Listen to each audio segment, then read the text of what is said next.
في الأول من يوليو عام 1798 ظهر تشريعة الأسطول الفرنسي أمام سواحل الإسكندرية. لم تكن مجرد حملة عسكرية، بل كانت محاولة بونابرت لقطع طريق إنجلترا نحو الهند.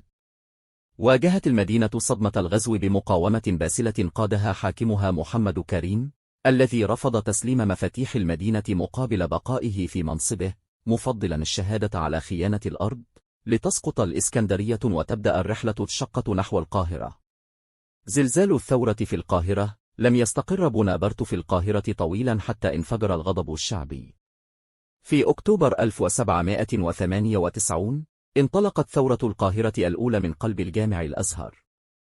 تحول الصرح الديني إلى ثكنة للمقاومة ومركز لإدارة المعارك في الحارات والمنادات بالحرية. واجه المصريون مدافع الفرنسيين بالحجارة والبنادق البدائية في ملحمة صمود أربكت حسابات جيش الشر. تدنيس الأزهر. ومع اشتداد الثورة، ارتكب الجيش الفرنسي خطيئة كبرى، حيث اقتحم الجنود بخيولهم صحن الجامع الأزهر وحطموا قناديله وعبثوا بمخطوطاته.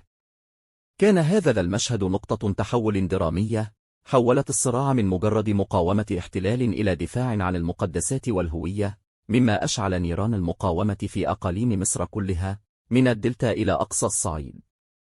انكسار الحلم في أبي قير. وبينما كان نابليون يحاول توطيد حكمه، جاءت الضربة القاضية من حيث لم يحتسب. في خليج أبي قير، نجح الأسطول الإنجليزي بقيادة نيلسون في تدمير الأسطول الفرنسي بالكامل في معركة بحرية خاطفة.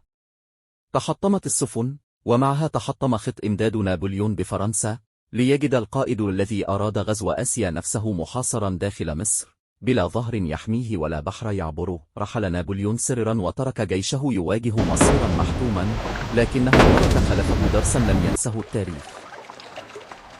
L'Égypte n'était qu'un rêve.